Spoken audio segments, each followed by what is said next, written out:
The text message glowed on Dana's phone like a neon sign in a dive bar window. Can't wait to feel you again tonight.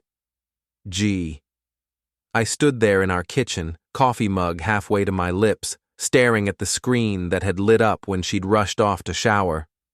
42 years old, and I was finally getting an education in modern romance. How thoughtful of my wife to leave her phone face up on the granite countertop we'd spent 3 years paying off. Before we dive deeper into this story, I have one small request. Please subscribe, drop a like, comment, and hit that hype button to boost this channel so more people can discover these incredible Reddit stories.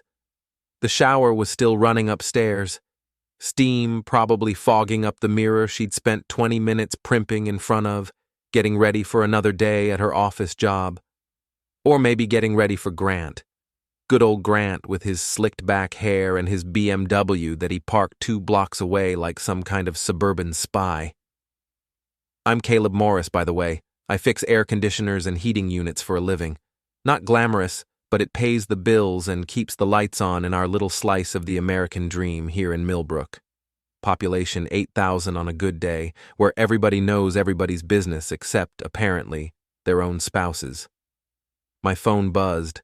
A text from my buddy Ross at the gym. You coming in today or what? I looked at Dana's phone again. The message was still there, mocking me with its casual intimacy. Grant. I knew a Grant from somewhere. Where did I know a Grant from? Then it hit me like a wrench to the skull.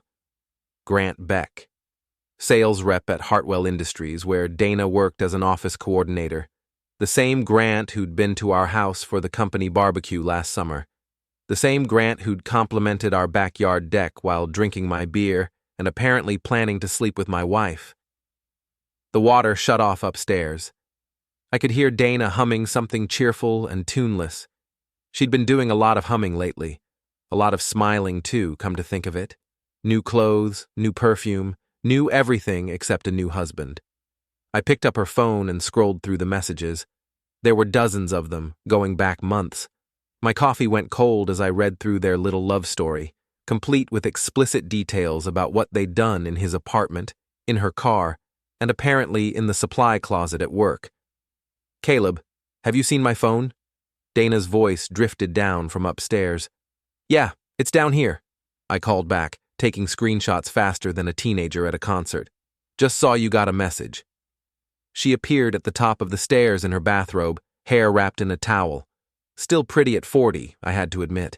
Still the woman I'd married 20 years ago, back when we were both young and stupid and thought love meant something. Who was it? She asked, coming down the stairs with that careful casualness people use when they're trying not to look guilty. Grant, I said, holding up the phone.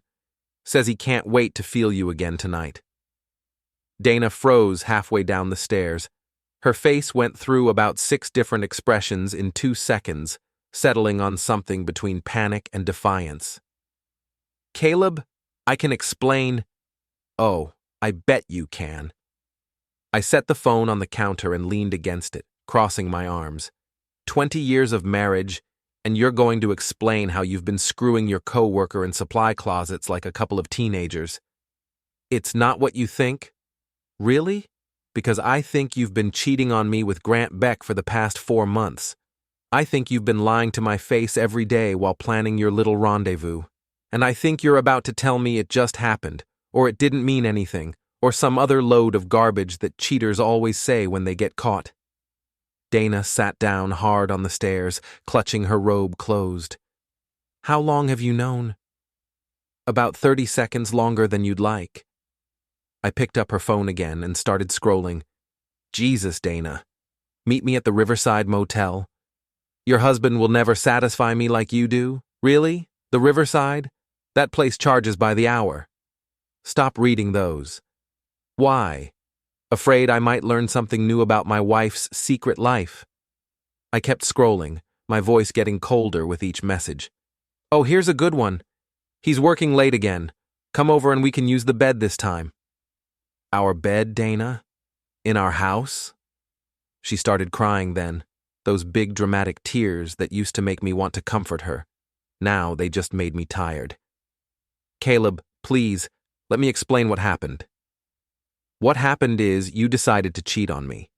What happened is you decided 20 years of marriage wasn't worth staying faithful for. What happened is you decided I was too boring, or too poor, or too something to deserve basic respect. I walked over to the window and looked out at our quiet suburban street. Mrs. Patterson was walking her dog. The Hendersons were loading their kids into their minivan.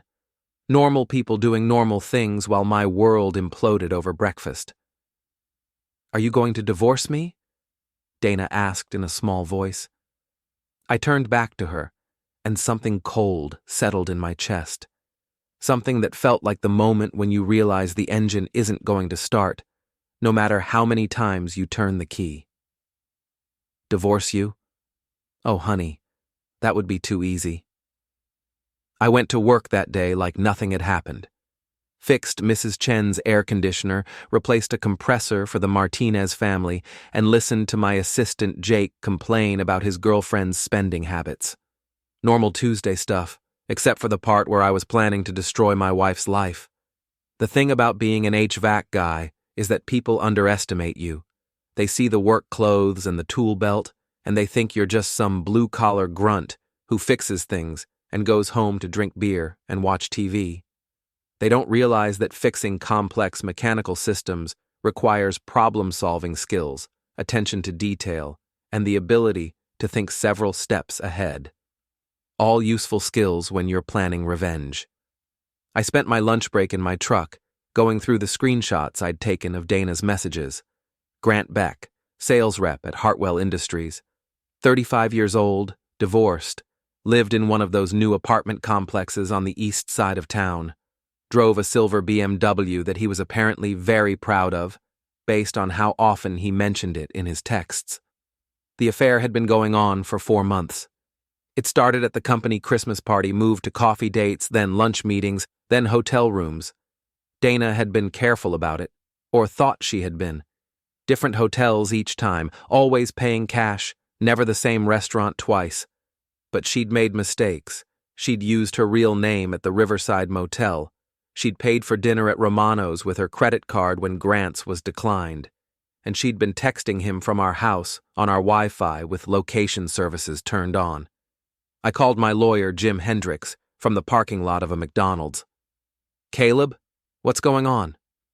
"I need to know about divorce law, specifically what happens when one spouse commits adultery."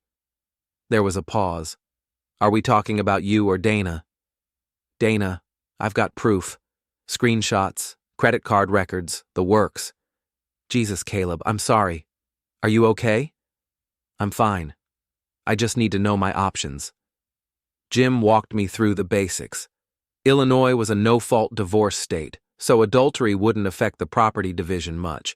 But it might help with spousal support, and it would definitely help with my case if things got ugly. "You want my advice?"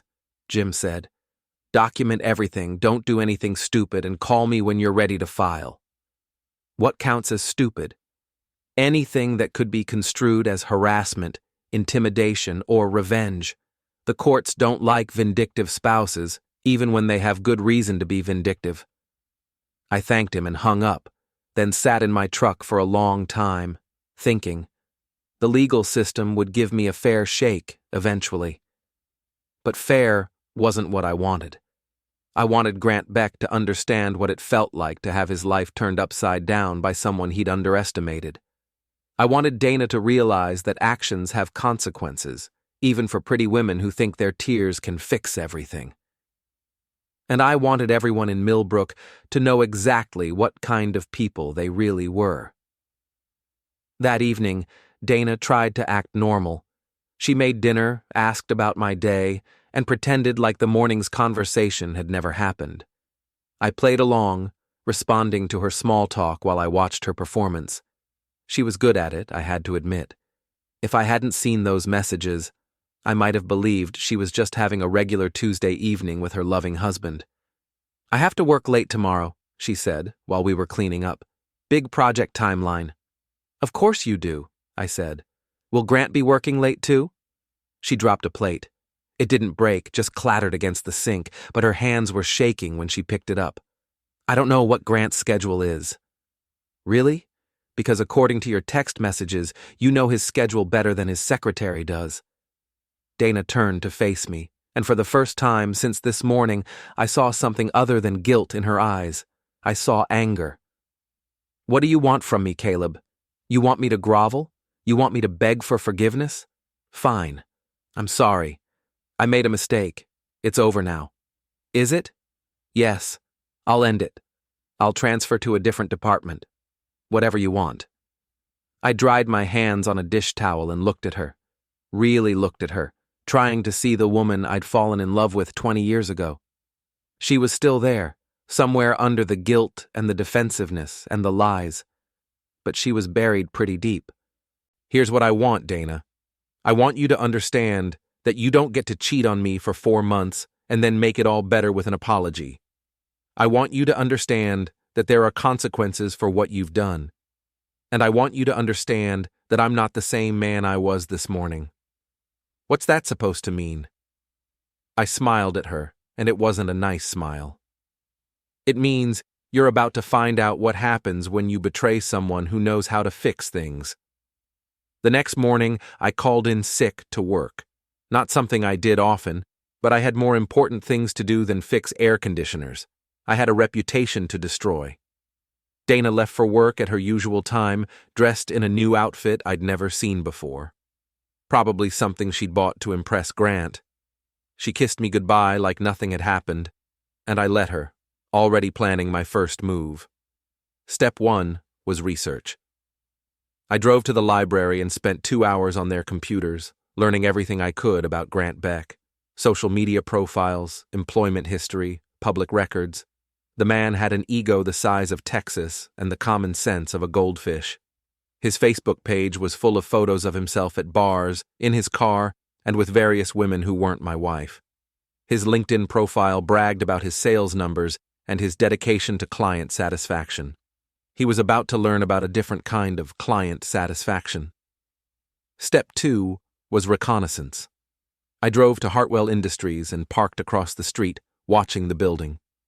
At 11:30, Dana and Grant came out together, heading for his BMW. They drove to a little cafe on the other side of town, the kind of place where they probably thought they wouldn't run into anyone they knew. I followed them, staying back far enough to avoid detection. They sat at a corner table, holding hands across the surface like teenagers. Dana was laughing at something Grant was saying, throwing her head back in that way she used to laugh at my jokes, back when she still found me amusing. I took pictures with my phone. Not for legal purposes. I already had enough evidence for that. These were for something else entirely. Step 3 was the fun part. I waited until they went back to work. Then I drove to Grant's apartment complex.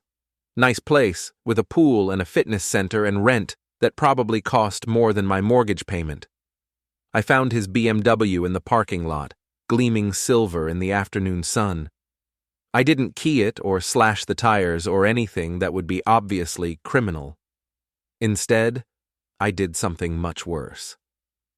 I printed out some of the more explicit text messages between him and Dana, along with the photos I'd taken of them at lunch, and I tucked them under the windshield wipers of every car in the parking lot. By the time Grant got home from work, his neighbors would know exactly what kind of man he was. But that was just the appetizer. That evening, I created a fake email account and sent a message to the HR department at Hartwell Industries. Nothing threatening or illegal, just a concerned citizen reporting inappropriate workplace behavior between 2 employees. I attached screenshots of the text messages where Dana and Grant discussed their supply closet encounters and their plans to meet during work hours. Then I sent a similar email to Grant's ex-wife, whose contact information I'd found in his old social media posts. She deserved to know what kind of man she'd divorced, and I had a feeling she wouldn't be happy to learn he was still the same cheating snake she'd left. Dana came home late that night, claiming she'd been working on her big project. She seemed nervous, distracted, checking her phone every few minutes. "Everything okay at work?" I asked. Fine, she said quickly. Just stressed about the timeline. I'm sure Grant's helping you with the stress. She looked at me sharply. I told you, that's over. Is it? Because you were having lunch with him today at that little cafe on Maple Street. The one with the corner table where you thought nobody would see you. Dana went pale. Were you following me? I was running errands. Imagine my surprise when I saw my wife having a romantic lunch with her boyfriend, less than 24 hours after promising me it was over. It wasn't romantic. We were just talking. About what? How much you miss feeling him. How your husband will never satisfy you like he does. Because those are direct quotes from your text messages, in case you'd forgotten. Dana sat down heavily on the couch, her face in her hands. Caleb, please, you're scaring me. Good, I said. You should be scared. You should be terrified. Because you have no idea what I'm capable of when someone I trusted decides to betray me. My phone buzzed with a text message. I looked at it and smiled. What is it? Dana asked. Oh, just a message from Jim Hendricks, my lawyer. He wants to schedule a meeting to discuss my options. I looked at her over my phone. Apparently, adultery cases are his specialty. Dana started crying again, but this time I didn't feel tired. I felt energized. I felt like I was finally taking control of a situation that had been controlling me. Please don't do this, she whispered. Think about what this will do to us, to our marriage. Our marriage? I laughed, and it came out harder than I'd intended. Dana, our marriage ended the first time you spread your legs for Grant Beck. Everything that happens now is just cleanup. The next morning brought the first sign that my plan was working. Dana's phone rang at 6:30 a.m., waking us both up. She answered it groggily, then sat bolt upright in bed. What do you mean HR wants to see me? She said into the phone. What kind of complaint? I pretended to be asleep, listening to her side of the conversation. Someone from work was calling to give her a heads up about a meeting with human resources. Something about inappropriate workplace conduct. Dana's voice got higher and more panicked as the conversation went on. No, I don't know who would have reported anything. Yes, I'll be there at 9. She hung up and shook my shoulder. Caleb, wake up. Something's happened at work. I rolled over and blinked at her, the picture of innocent confusion. What's wrong? Someone reported me to HR. They're saying I've been having inappropriate relationships with coworkers. Huh, I said. That's weird. I wonder who would do something like that. Dana stared at me for a long moment, and I could see the wheels turning in her head. She was starting to realize that her boring, predictable husband might not be as harmless as she'd thought. Caleb, did I what? Report my wife for cheating on me? Why would I do that when I could just divorce you and take half of everything? She got out of bed and started pacing around the room. This is going to ruin everything. My job, my reputation. Your reputation was ruined the moment you decided to cheat on your husband. I'm just making sure everyone else knows about it. Dana spun around to face me. You bastard. You vindictive, petty bastard. There we go, I said, sitting up in bed. Finally, some honesty. No more tears, no more apologies, no more pretending you're sorry. Just the real Dana, the one who cheats on her husband and then gets mad when there are consequences. She stormed into the bathroom and slammed the door. I could hear her crying again, but it sounded different now, angrier, more desperate. My phone buzzed with a text from an unknown number. We need to talk. Grant. I texted back. Sure, how about you come to my house? We can discuss it over coffee. Not your house. Somewhere neutral. Why? Afraid my wife might be there? Don't worry, she's probably too busy explaining to HR why she's been using the supply closet for activities that aren't office supply related. There was a long pause, then. Murphy's Bar, 7 p.m. Murphy's Bar was perfect. Public enough that Grant wouldn't try anything stupid, but dark enough that we could have a private conversation. Plus, it was the kind of place where half the town went to drink away their problems. Whatever happened there would be witnessed by plenty of people who loved to talk. I spent the day at work, fixing a commercial air conditioning unit at the high school. Normal, honest work that kept my hands busy while my mind planned the evening's entertainment. Jake kept asking me why I was in such a good mood, and I told him I'd gotten some good news about a personal matter. At 6:45, I walked into Murphy's bar and ordered a beer. The place was busy for a Wednesday night, full of familiar faces from around town. I nodded to a few people I knew, then found a table in the back where I could see the door. Grant walked in at exactly 7 o'clock, looking around nervously. He was dressed like he was going to a business meeting instead of a bar, all crisp shirt and expensive tie. He spotted me and walked over, his jaw set in what he probably thought was a tough expression. Caleb.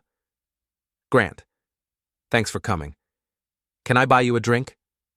He sat down across from me, clearly confused by my friendly tone. I don't want a drink. I want you to stop this harassment. Harassment? I took a sip of my beer and looked at him with genuine surprise. I haven't harassed anyone. I've just been sharing some interesting information with people who might find it useful. You sent those messages to HR. You put flyers on cars in my apartment complex. Flyers? I laughed. Is that what you're calling printed screenshots of you planning to screw my wife in supply closets? I thought of them more as educational materials. Grant leaned forward, trying to look intimidating. You need to stop, or I'll call the police. And tell them what? That your girlfriend's husband found out about your affair and told people about it? I'm pretty sure that's not illegal, Grant. Disappointing, maybe. Embarrassing, definitely. But not illegal. Dana's not my girlfriend. Really? Because she seemed pretty girlfriendish when you two were holding hands at lunch yesterday. And those text messages where she tells you she loves you, what would you call those? Grant's face was turning red. Look, what happened between Dana and me is that you decided to pursue a married woman, convinced her to cheat on her husband, and then got sloppy about covering your tracks. What's happening now is that you're learning why that was a bad idea. I finished my beer and signaled the bartender for another one. Around us, the normal sounds of the bar continued. People talking, laughing, playing pool. But I could feel the attention of nearby tables starting to focus on our conversation. What do you want? Grant asked. I want you to understand something, I said, my voice getting quieter so he'd have to lean in to hear me. You thought you were screwing some blue-collar guy's wife and that he'd never find out. Or if he did, he'd be too stupid or too scared to do anything about it. You thought wrong. Are you threatening me? I'm educating you. There's a difference. I leaned back in my chair and smiled at him. See, you made a mistake, Grant. You thought that being a sales rep with a fancy car and a college degree made you better than a guy who works with his hands. You thought that gave you the right to take whatever you wanted, including my wife. Grant started to stand up. I don't have to listen to this. Sit down, I said, and something in my voice made him freeze. We're not done talking. He sat back down, and I could see sweat starting to form on his forehead despite the air conditioning. Here's what's going to happen, I continued. You're going to stay away from my wife. You're going to find a new job, preferably in a different town, and you're going to hope that I don't decide to get creative about sharing more details of your relationship with the good people of Millbrook. You can't make me leave town. I can't make you do anything, but I can make your life here very uncomfortable. I know people, Grant. I've lived in this town for 20 years. I've fixed air conditioners in half the houses, including the ones belonging to your boss, your landlord, and the guy who owns the dealership where you bought that fancy BMW. I stood up and dropped a 20 on the table. Think about it. And Grant, next time you decide to sleep with someone's wife, maybe do a little research first. You might learn something useful about her husband. I walked out of Murphy's bar feeling better than I had in days. Behind me, I could hear the buzz of conversation as people discussed what they'd just witnessed. By tomorrow, half the town would know that Grant Beck was the man who'd been sleeping with Caleb Morris's wife, and that Caleb Morris wasn't the kind of man who'd take that quietly. But I was just getting started. Dana was waiting for me when I got home, sitting at the kitchen table with a bottle of wine that was already half empty. Her meeting with HR hadn't gone well, judging by her red eyes and the crumpled tissues scattered around her chair. "They suspended me," she said, without looking up. "Pending investigation." "That's unfortunate," I said, hanging up my jacket. "How was your day otherwise?" "Don't." Her voice was sharp with anger and whine. "Don't pretend you don't know exactly what happened. Don't pretend you didn't plan this whole thing." I opened the refrigerator and got myself a beer, taking my time with the bottle opener. "I plan to find out the truth about my wife's affair.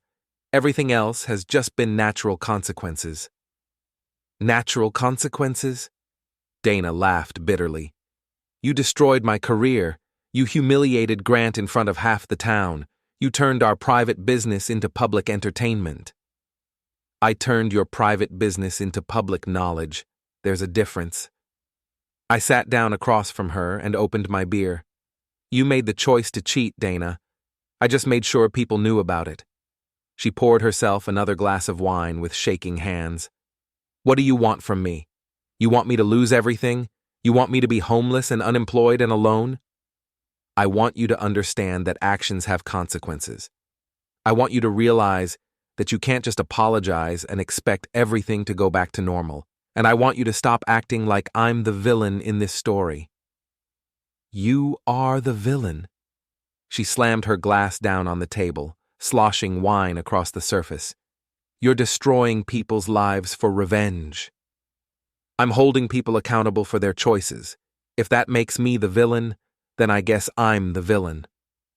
Dana stared at me like she'd never seen me before. "What happened to you? You used to be kind. You used to be forgiving." "I used to trust my wife. I used to believe that 20 years of marriage meant something. I used to think that the woman I loved would never betray me with some slick-talking sales rep who drives a fancy car." I took a long drink of my beer. Turns out I was wrong about a lot of things. My phone buzzed with a text message. I looked at it and smiled. "What now?" Dana asked. "Just an update from a friend. Apparently Grant's been asking around about apartments in other towns. Seems like he's taking my advice about finding new employment opportunities." Dana's face crumpled. "He's leaving? Did you think he was going to stay and fight for you? Did you think your great love affair was worth risking his reputation and his career?" I laughed. "Dana, you were a convenience to him. A married woman who was easy to manipulate and easy to hide. Now that hiding isn't an option anymore, he's cutting his losses." "You don't know that." "I know exactly that. Because I know men like Grant Beck. They're predators who look for vulnerable prey, and when the hunting gets difficult, they move on to easier targets." Dana started crying again, but these weren't the manipulative tears from before. These were the tears of a woman who was finally understanding the reality of her situation. "I loved him," she whispered. "No, you didn't. You loved the excitement. You loved feeling desired by someone new. You loved the thrill of sneaking around and having a secret. But you didn't love Grant Beck, because you don't even know who Grant Beck really is." I finished my beer and stood up. "I'm going to bed. You can sleep in the guest room until you figure out your next move." "What do you mean, my next move?" "I mean I'm filing for divorce tomorrow morning. Jim Hendricks has all the paperwork ready. You can contest it if you want. But I have enough evidence to make that very expensive for you." Dana looked up at me with desperate eyes. "Caleb, please. Can't we work this out? Can't we try counseling or something?" "Counseling?" I stared at her in amazement. "You want to go to counseling to work through the fact that you've been cheating on me for 4 months? You want to sit in some therapist's office and explain how you accidentally fell into bed with your coworker dozens of times?" "People make mistakes." "People make mistakes," I agreed. "They forget to pick up milk at the store. They accidentally run a red light. They don't accidentally have 4-month affairs with their coworkers. That takes planning, Dana.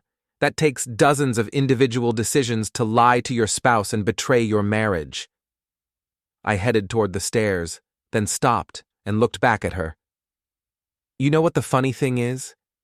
If you'd just asked for a divorce, I probably would have given you one.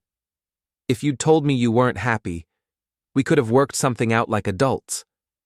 But you decided to sneak around behind my back, and now you get to live with the consequences. I never meant for this to happen. Yes, you did. Every time you texted him, every time you met him for lunch, every time you went to those hotels, you meant for it to happen. You just never meant to get caught.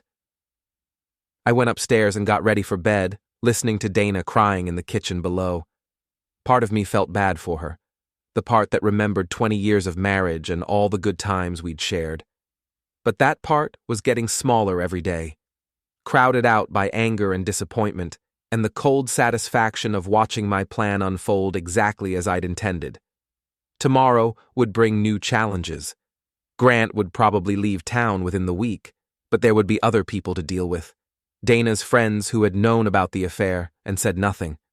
The coworkers who had covered for her. The people who had watched my marriage fall apart and treated it like entertainment. But tonight, I was content to lie in my bed and listen to my cheating wife cry herself to sleep in the guest room. It wasn't forgiveness, and it wasn't healing, but it was justice. And sometimes, justice is enough. 3 weeks later, I was installing a new heating system for the Hendersons when my phone rang. It was Dana, calling from her sister's house in Springfield, where she'd been staying since I'd filed for divorce. Caleb, we need to talk. Talk to my lawyer, I said, not stopping my work on the furnace connections.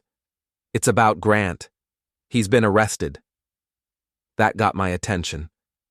I put down my wrench and walked outside where I could have some privacy. Arrested for what? Embezzlement. The police came to his apartment yesterday morning. Apparently, he's been stealing money from his expense account for months. I smiled.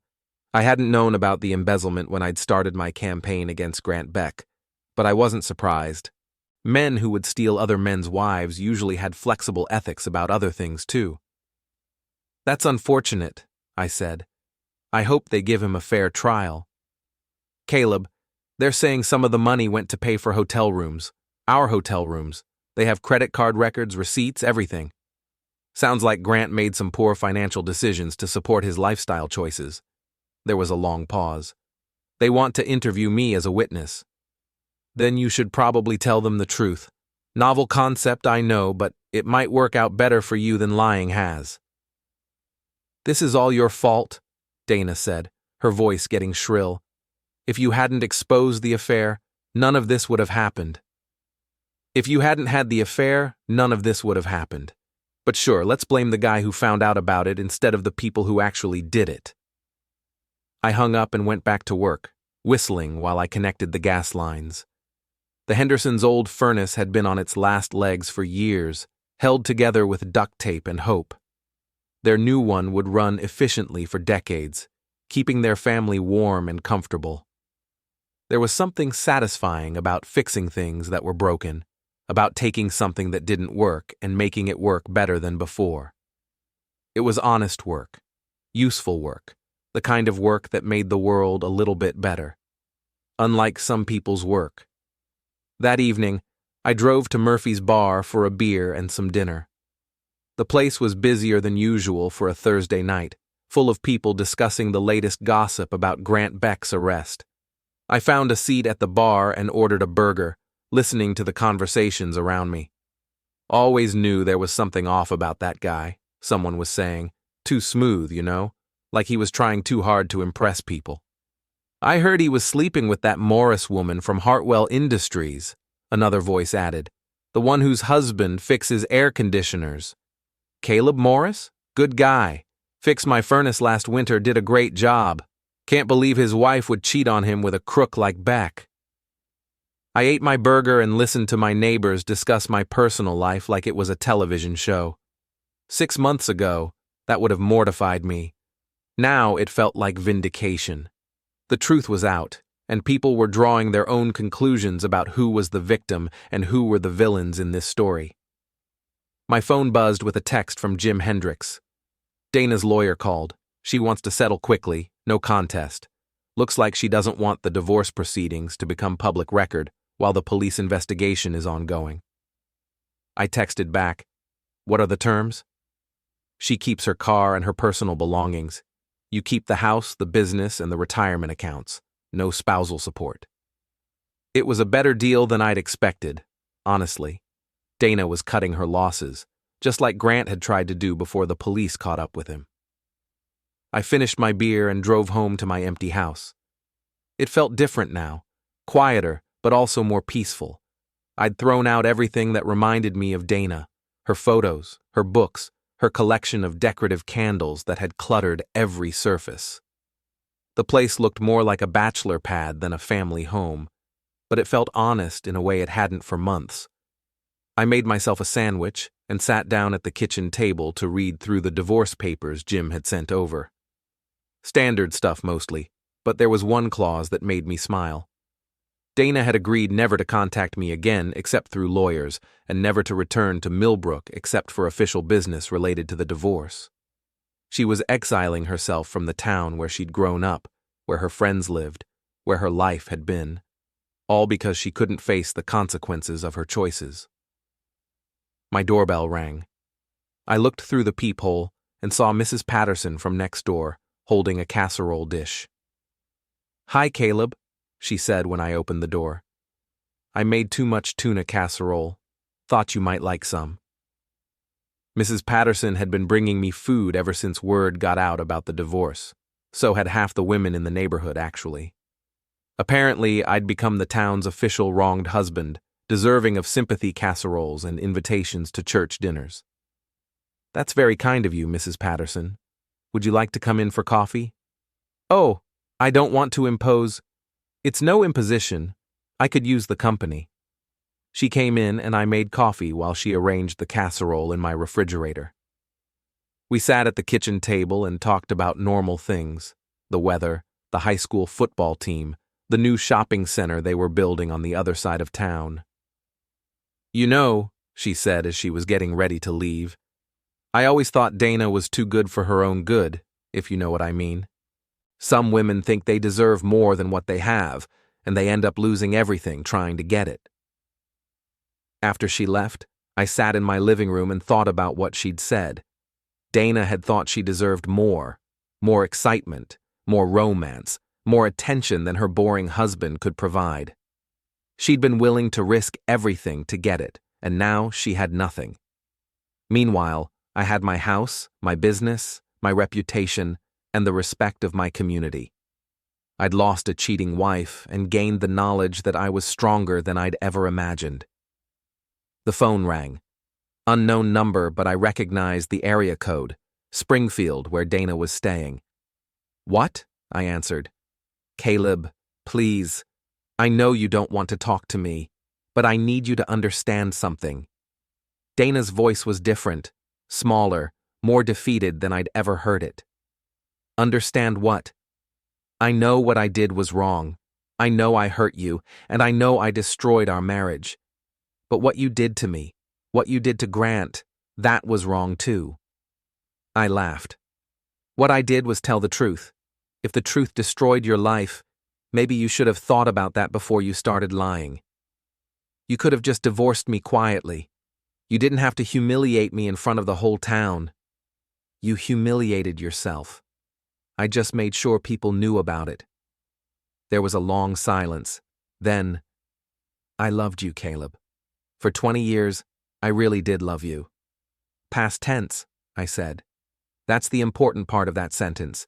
You loved me, past tense. But you decided Grant Beck was more interesting.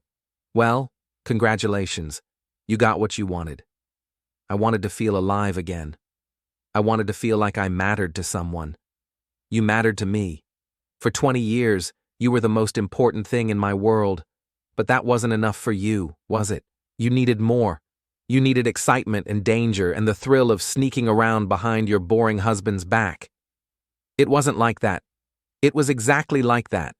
And now you get to live with the consequences of your choices, just like I have to live with the consequences of mine. I hung up and turned off my phone.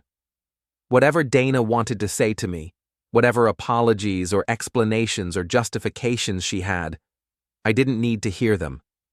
That part of my life was over. I poured myself a glass of whiskey and sat on my back porch, looking out at the yard Dana and I had planted together years ago.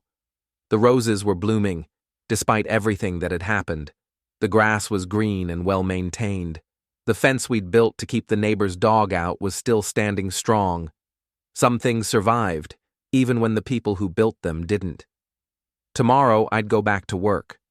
I'd fix someone's air conditioner or replace someone's furnace, and I'd do it well because that's what I did. I was Caleb Morris, and I fixed things that were broken.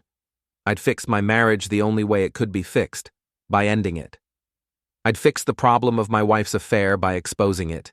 And I'd fix the problem of Grant Beck by letting his own crimes catch up with him. Not all fixes were about putting things back together. Sometimes, fixing something meant taking it apart completely and building something new from the pieces that were worth saving. I finished my whiskey and went inside to my empty, honest house. Tomorrow would bring new challenges, new problems to solve, new things to fix. But tonight, I was content to be exactly who I was, a man who kept his promises, told the truth, and made sure that people faced the consequences of their actions. In a world full of people like Dana and Grant, maybe that made me the villain. But if being the villain meant standing up for myself and refusing to be taken advantage of, then I was proud to be the villain. Sometimes the world needs villains to keep the heroes honest.